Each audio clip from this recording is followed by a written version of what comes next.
Welcome, everyone. Good morning. Happy Father's Day.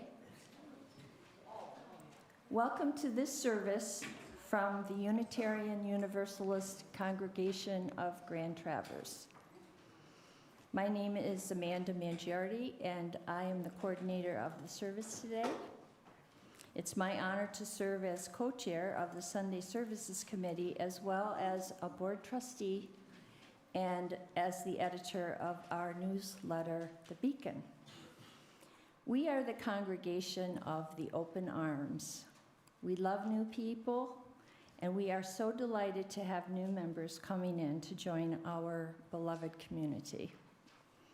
Our individual members are committed to building and maintaining a space of safety and spiritual growth for all people of goodwill. You're welcome here, just the way you are. I'd like to invite any newcomers, visitors, or folks who have not been here for a while to please, if you're comfortable, stand and identify yourself. Any visitors today?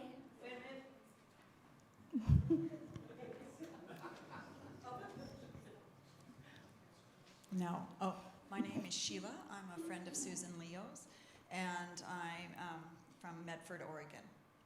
Oh, welcome, Sheila. Is there any other?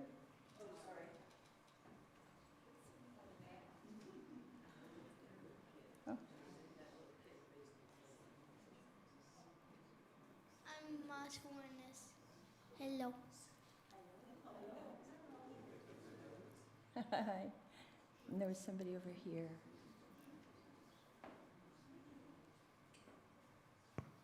Hi, Jim and Nicole, currently of Lake Leelanau now. Oh, welcome.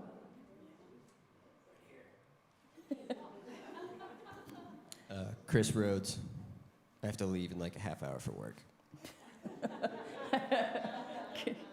Well, welcome for the length that we have you then. Is there anybody else?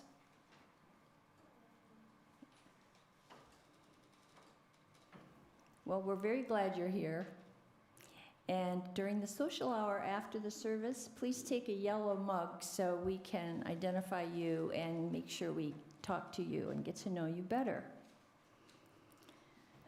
Writing in our book of joys and concerns is a way to share your life's highlights and invite the congregation to share in that celebration with you. The book is over here on my right, and there are also candles. Please feel free to light a candle anytime during the service. And you can write in the book until it's brought up here to be read. So please write legibly because your contributions will be read out loud.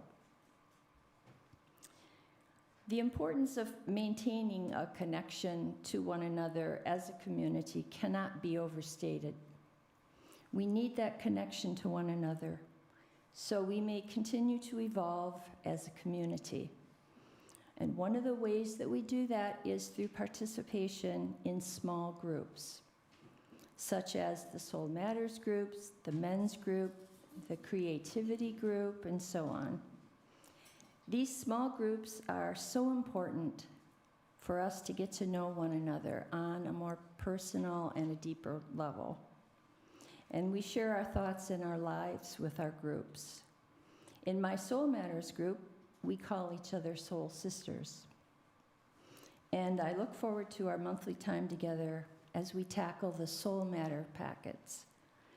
It's a joy, and it always leaves me thinking and grateful.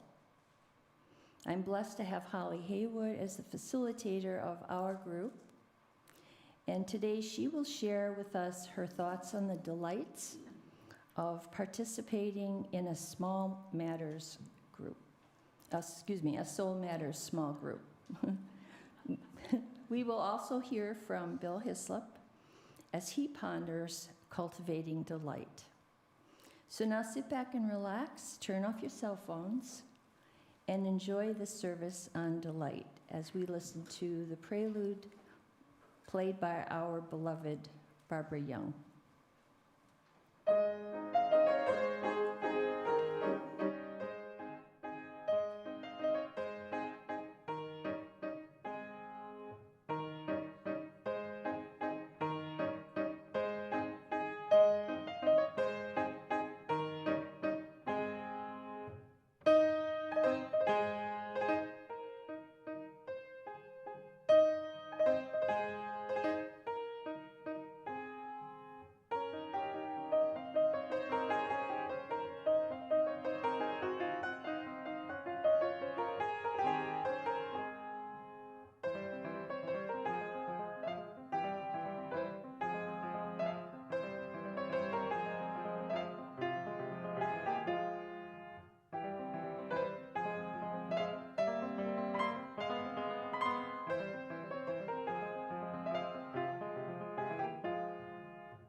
Well, thank you, Barbara. That woke us up.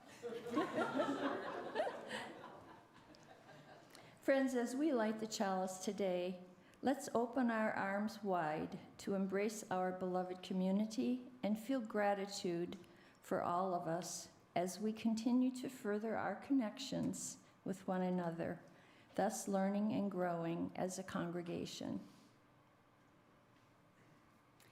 And now, please listen as the sound of the ringing bowl helps us to focus on the message today and follow the sound to a place of stillness and listening.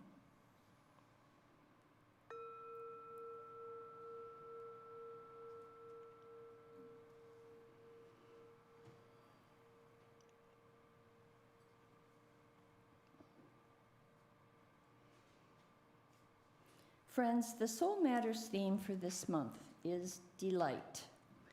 This month's theme got me thinking about finding delight in life and how, in many ways, my definition of delight has changed through the years. When I was a little girl growing up in Kingsley, delight was hearing my father's voice as he read to me. I can still hear him reading his favorite poem by James Whitcomb Riley called The Raggedy Man, which starts out, "The raggedy man, he worked for Pa. He was a gooder man I never saw. Raggedy, raggedy, raggedy man." Before he became a school superintendent, my father was a biology teacher. Another pure delight in my life was taking a walk with my father in the woods behind our house, which always became a biology lesson, as he pointed out the wonders of nature to me.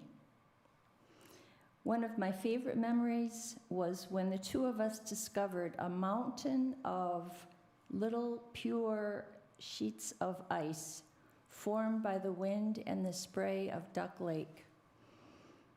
We were both mesmerized by the dazzling beauty of those shimmering slivers of ice formed in a storm and now twinkling in the sun as we reached in and threw handfuls of them up to the sky. It was delightful. We lived in a very rural setting in Kingsley. There were 5 of us, my parents, me, and my 4 brothers. 3 of those brothers were 4 to 7 years younger than me, very close in age, like a little trio. There weren't a lot of neighbors, but there were a lot of woods. One of my biggest delights in those days was entertaining my 3 brothers. One very exciting thing I used to do was hide little things in this tree that we called the fairy tree. I would hide candy, little soldiers, little boats, crayons, coins, jars, clothespin dolls, all kinds of things, all kinds of treasures. And then I would go to my little brothers and I would get them all excited to tell them that the fairies had visited the fairy tree. So off we would run through the meadow to the tree, and once the first treasure was found, that brother would help the other 2 until finally all the treasures were found. And then we would race back home through the meadow and they would play with their new distractions. It was pure delight to me to hear their laughter blowing in the wind as we raced across the meadow. We used to ski a lot as a family. Every Christmas, all of us could receive new ski equipment. We spent a lot of time on Holiday Hills, a ski resort not far from here. I clearly remember the delight I would feel when standing at the bottom of the hill, searching for and finally recognizing the beautiful, graceful form that was my mother skiing down the hill. It was delightful because I needed money for hot chocolate. Now that I'm in my 70s, I find delight in the smallest of things. I try to live in and enjoy each moment. I find delight in things such as the joy in a friend's eyes as she talks about her brand new granddaughter. Or one of my soul sisters telling us that sometimes, in order to be creative, you have to get wild and maybe even rip our clothes off. I find delight in the deep connection to my soul sisters that I found through the Soul Matters group. I find delight in playing my piano and seeing and walking in the beautiful landscape that surrounds us if we're lucky enough to live here. I delight in cooking a good meal and sitting on the back patio enjoying all the sounds of the day winding down. I hope that the Soul Matters theme this month, delight, gives you all some ideas to ponder too about what in your life has brought you delight and how you can make sure you have delight in your life going forward. And now please rise in body or spirit as we sing our opening hymn.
Friends, it is now time to show our appreciation for the blessings we receive by being a member of and supporting this beloved congregation. Our baskets have two sides. One funds, it supports our many outreach programs in our community that protect and help our most vulnerable individuals. The other supports our building and our wonderful staff. There are many ways to support our congregation, even if you're not here today. Please refer to the slide to learn more about how you might contribute. And now let's listen to meditation music performed by Barbara Young.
We have one entry in the Book of Joys and Concerns today. Saw Mike and his family, Christy, Ellis, and Ida, have a safe and pleasurable trip to Egypt and see the pyramids and ride the camels. Mike Radke.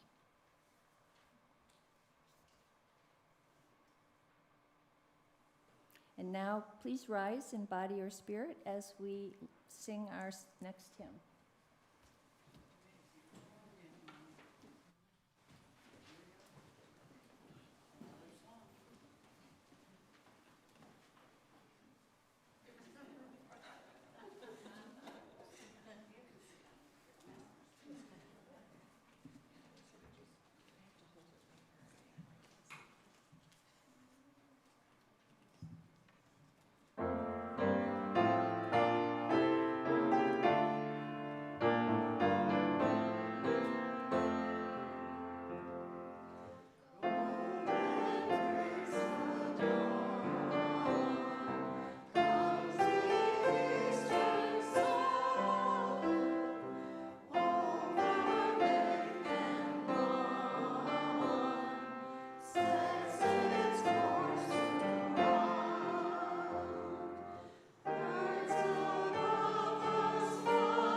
Good morning.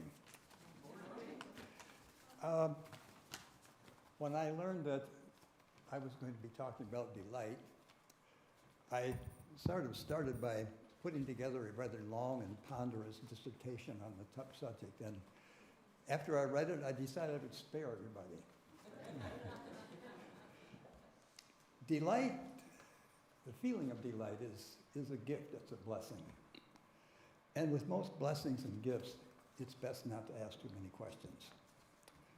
So instead, I'm going to share a brief anecdote in my life about delight going bad, and then a poem by a poet, Billy Collins, who most of you probably read or heard of. Anyway, Billy Collins traffics in delight, and he says it so well that I turn that part over to him. But to my story, some years ago, I was visiting some friends in Texas, and I'm a painter, landscape painter, and I was in a gallery down there, and I came across a really nice little painting of the Texas Hill Country. Texas Hill Country is a unique landscape. It's really beautiful in its own way, and this painter had really nailed it. I was delighted with the painting, and I bought it on the spot. When I got home and started living with it, I started seeing all kinds of problems and flaws. Clouds were wrong, colors were too dark. And at some point, I was tempted to get out my paints and brushes and give it a makeover, which would have been a real insult to the artist. After all, I had bought the thing because I loved it. So I ended up putting the painting away because it was troubling me. My response to it was troubling me. And I've got it in storage now with some of my other stuff. I have a lot of stuff in the basement in storage.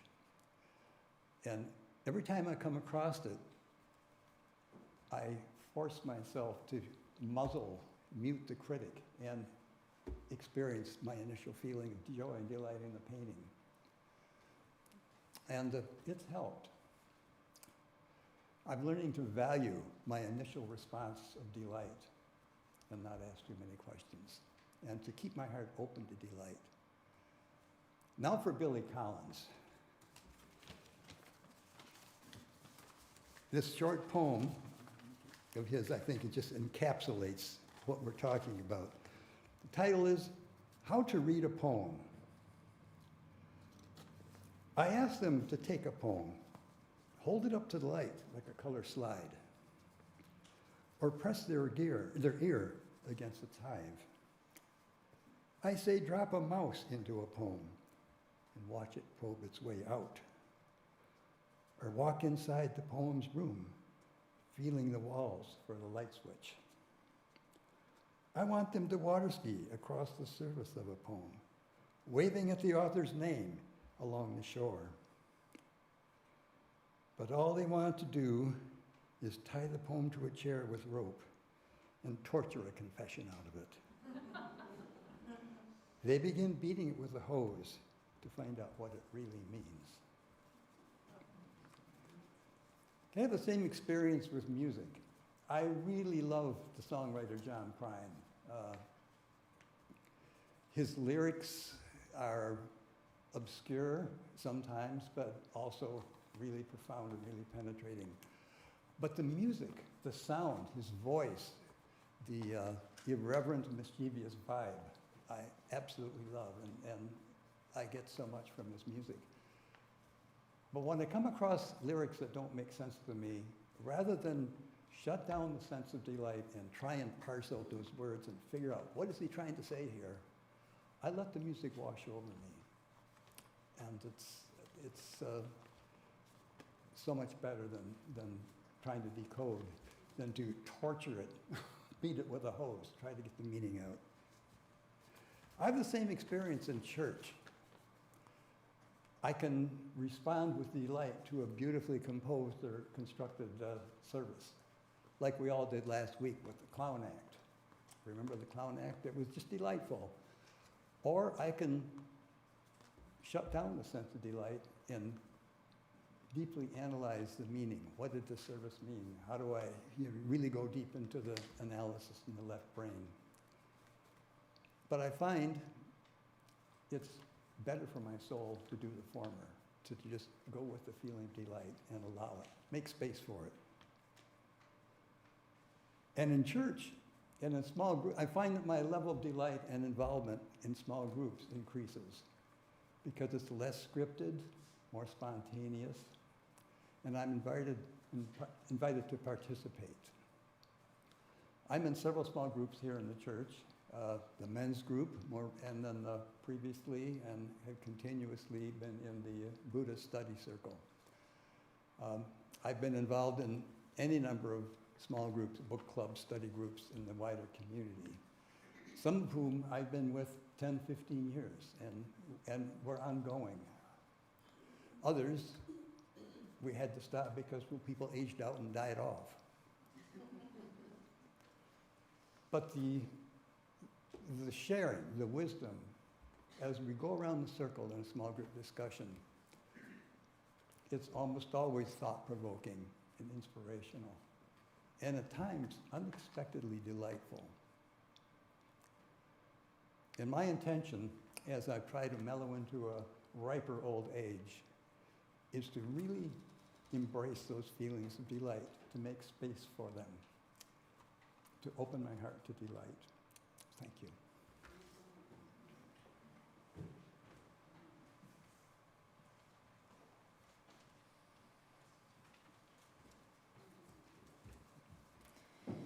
Delight. Delight, delight, delight. It has been a true delight contemplating delight and the delight of soul matters to share with you for this Sunday. My experience with Soul Matters has been a shining example of delight in my life and has helped me understand what delight is to me. I seek being more open to delight in my life. I can be a little clenched, a little stressed, anxious, and tired, things that are pretty much delight blockers. But my time with the Soul Matters packets and group is such a practice in delight, and not just because this month's theme is delight, but because Soul Matters asks us to be present in our life in a way that opens us to delight. These packets ask us to delight in getting to know ourselves, learning to hear ourselves, the universe, and each other. Soul Matters provides the recipe for delight through the whole Soul Matters year by offering a place to unclench and be present, to look at regular life through a sacred lens, and to find connection within and without. So I've been grappling with what delight means to me this month through the exercises and through the model of delight I find in Soul Matters. I feel lucky I get to experience the nonstop delight-finding train that is a 6.5-year-old's default mode, especially at bedtime, though not when hungry, overtired, or about to get sick or ending screen time. Aside from appreciating my kids' delight, it seems delight mostly has to sneak up on me with what feels like an intoxicating bubble of feeling of joy, a rising feeling in my chest. There is sort of this accompanied feeling of sunshine shooting out of my eyeballs, maybe my heart too, and this energy all feels like some kind of response that seems to say, oh, that's right, the universe is okay. And I did know that. In its wake, this delight leaves some form of extreme comfort, connectedness, and even forgiveness. Delight busts the shackles of worry and brings us solidly to the moment at hand, which suddenly becomes handleable. Made up words, delight anyone?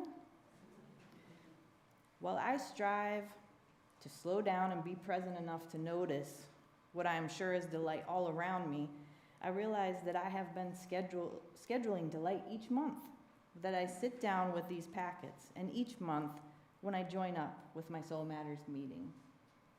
There is something so connecting about delight, I think, as much as there is delightful about deep connection. I leave Soul Matters group time floating on a bubble of delight that rises up in my chest, sunshine shooting out of my face, and makes me feel like everything's all right, like all of life and I belong. So I want to walk you through the delight of Soul Matters and the delight packet for this month, and how a Soul Matters session would flow. Before a Soul Matters group begins, there's a covenant agreed on to create this safe place for sharing. When we start our Soul Matters group, we always center with a few deep breaths to bring ourselves into the moment.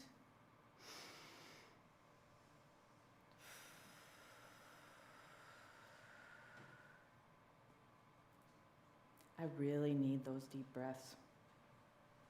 And they really do transport me out of the fray, switching out of work mode and into spiritual mode.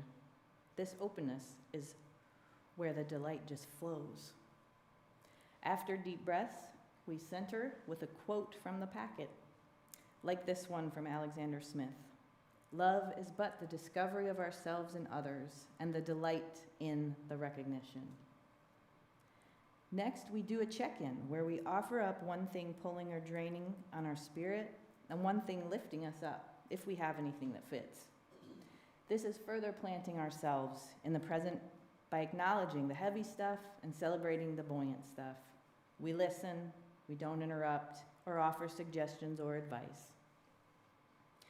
Next, we move into the sharing of the spiritual exercises. Everyone gets a turn to share what they discovered from their explorations. When it is someone else's turn to share, we practice deep listening. Deep listening means to offer and hold space for a person to fully embody and delight in expressing their journey for the month.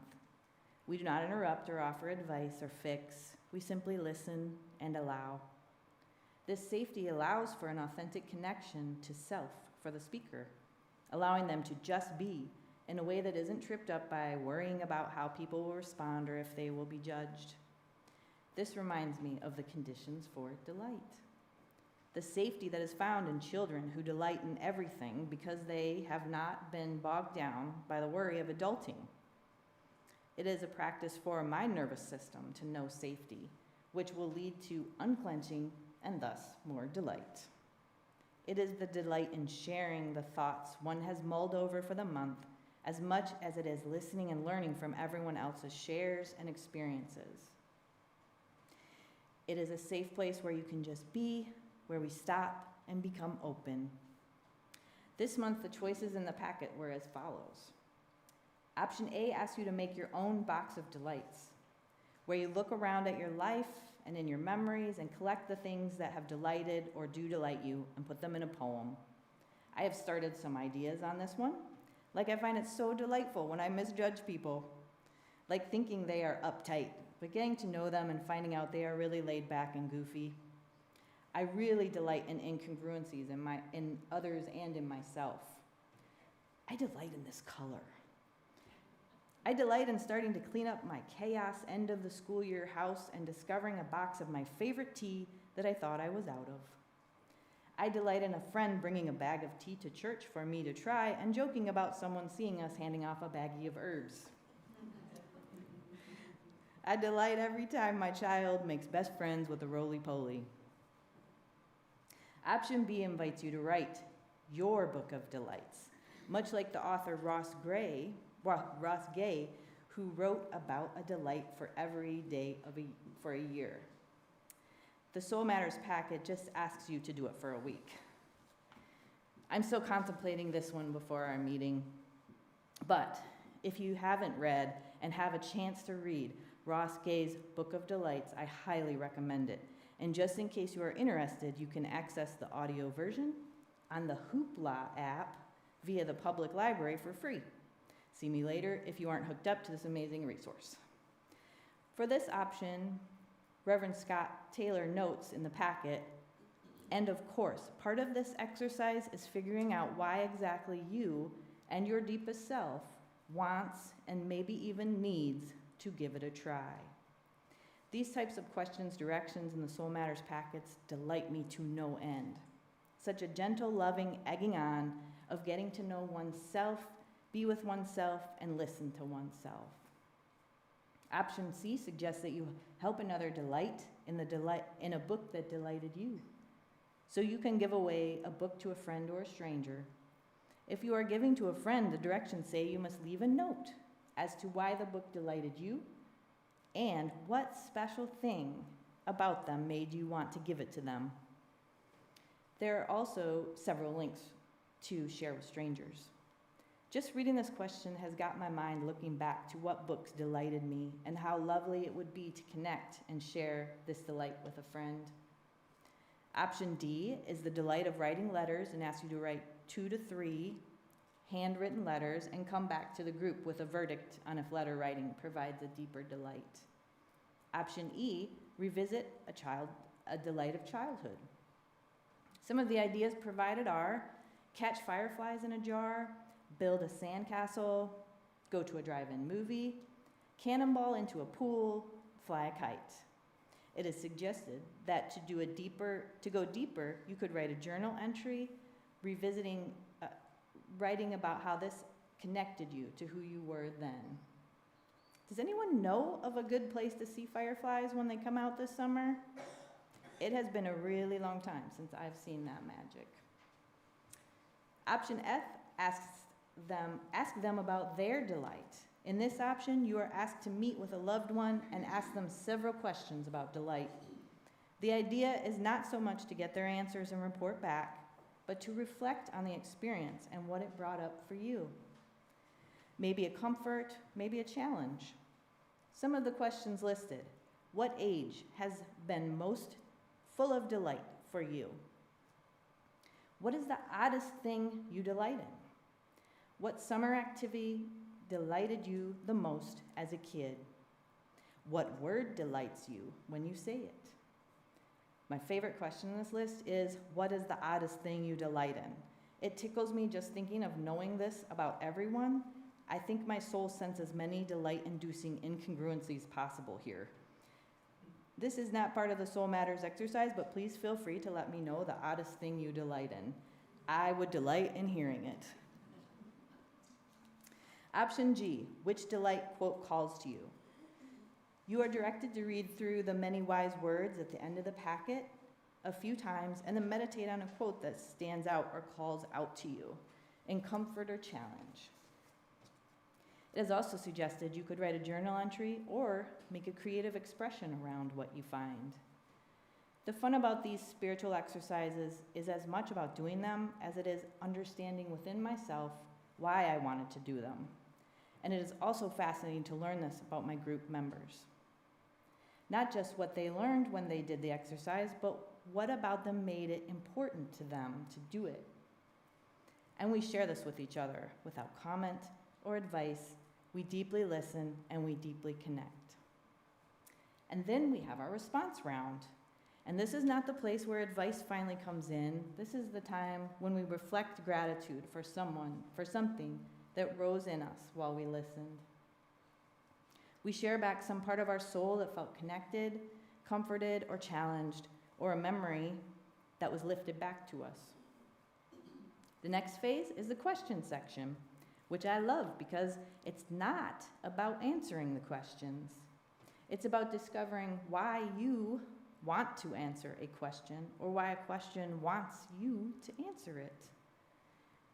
The two answers may be similar, but they are coming from two different directions. Some examples from the delight question list that stood out to me on the first read-through were, number 1, what do you know now about delight that you didn't know when you were younger? Number 7, the poet Khalil Gibran claims that the earth delights in us. Have you ever experienced the world delighting in you? Number 11, are delight and divinity intertwined? Is delight somehow a doorway into the holy? If so, what life experiences of yours convinced you of that? Then again, we have a response round where the goal is to hold up what rose up in us. What message came to us for us? In my first facilitator training I took, Reverend Scott explained that if we had feelings of advice giving or fixing come up, or judgment even, that we should follow that back into ourselves to understand the message that is ours. Maybe the advice or fixing we thought of leads back to a tenderness in our heart that still needs our care.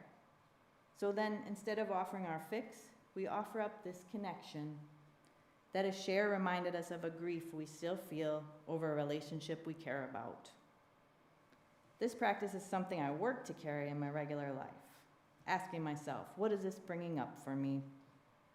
Then we close with one more quote. Truth is so rare that it is delightful to tell it, from Emily Dickinson. And a checkout question, perhaps describing what energy we are leaving with. I didn't really realize until I started writing on this how much Soul Matters has not only added delight to my life, but has been teaching me and helping me practice being open to it. I am learning the process of self-attunement, which better connects me to others and causes acceptance all around, and gives room for unclenching. A theme here, I see. I mentioned in my sharing on Soul Matters at the beginning of the year's service that I believe this type of practice is what everyone in our world needs for us to have a better world and to heal our world, a place to be themselves and find themselves and get to know themselves.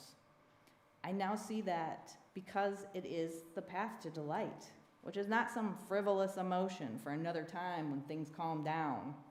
It is the little gifts from the universe that are just waiting to be noticed, to remind us it's connected. We're all connected just as we are. This Soul Matters structure has shown me how to connect and see people. I love my soul sisters so dearly, and seeing their divinity, I am beginning to glimpse my own and everyone else's. This is what we/I need more of. So in answer to question 11, are delight and divinity intertwined? Is delight somehow a doorway into the holy? And if so, what life experiences of yours convinced you of that? I say yes, yes, and soul matters. And why did I want to answer that question? Because I wanted to share this connection and pathway to divine delight with everyone here at UU. And I hope this fall we will have many new group of offerings and even more people wanting to participate. So please, come join in and schedule yourself some delight.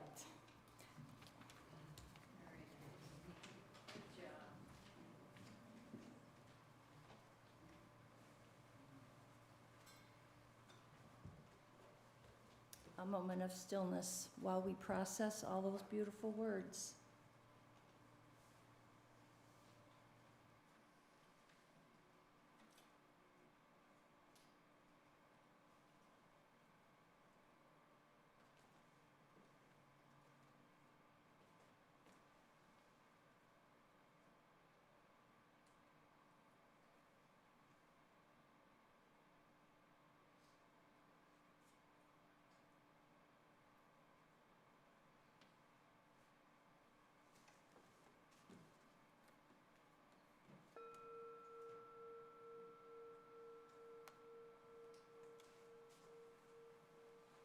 And now rise in body or spirit as we sing our closing hymn.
We extinguish this flame, but not its meaning and mission in our hearts as we move through the world in love and delight.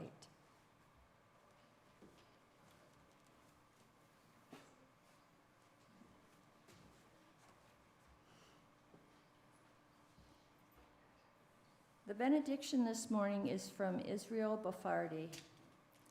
When you go from here, know that our hearts are always in a holy place, for we are always connected to one another. Know that deep down, our hearts beat in one universal rhythm.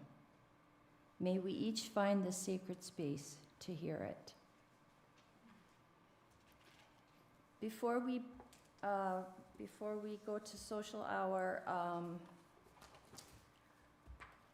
Rick has asked me to let the congregation know that after next week, which we will have Reverend Wendy Van Korter, and after that, we are doing online services until Alex returns in August, which is, I think, the second week of August. Usually we have a guest minister or two, but this summer we were just unable to find anybody. And so Alex's idea was for us to learn from other congregations, and so he has set up some links for us going forward. And I believe that there are more copies of this out in the hall. You can take a look and see what the links are. And of course, it'll be in the beacon and in the flash as well. Right, go in peace. Have a great rest of the day.